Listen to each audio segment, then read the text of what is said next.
लेकिन इससे पहले कभी पर्यटकों पर इतना भयंकर या फिर हम कहें कि इतना जालिम अटैक भी नहीं हुआ था शायद। और जो वहाँ के अब लोकल्स हैं उनकी भूमिका पर भी कुछ लोग कुछ रिपोर्ट सवाल उठाती हैं, उस पर मैं लेटर ऑन आता हूँ।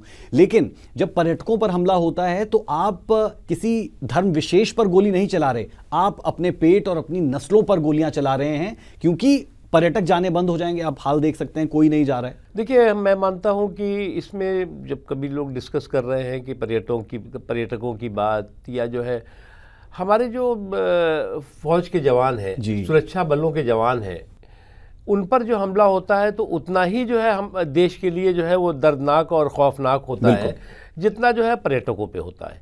मैं मानता हूं कि पैरामिलिट्री फोर्सेस पे हो, पर्यटकों पे हो, आम लोगों पर हो, किसी पर भी हो, इस तरह के आतंकवादी हमले जो है वो किसी भी सभ्य समाज में स्वीकार्य नहीं है। और एक चीज़ सबको समझना चाहिए कि आतंकवाद जो है वो मानवता के साथ, मुल्क का तो दुश्मन है ही है, मानवता का भी दुश्मन है। और आतंकवाद जो है वो किसी एक मुल्क की प्रॉब्लम नहीं है, समस्या नहीं है, संपूर्ण विश्व की जो है वो चुनौती है।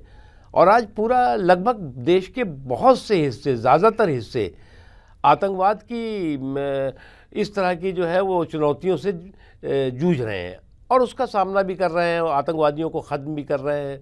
लेकिन अफसोस की बात है कि मेरे पड़ोस में जो देश है वो आतंकवादियों का अखाड़ा बना हुआ है, बिल्कुल आतंकवादियों का सुरक्षित ठिकाना बना हुआ है।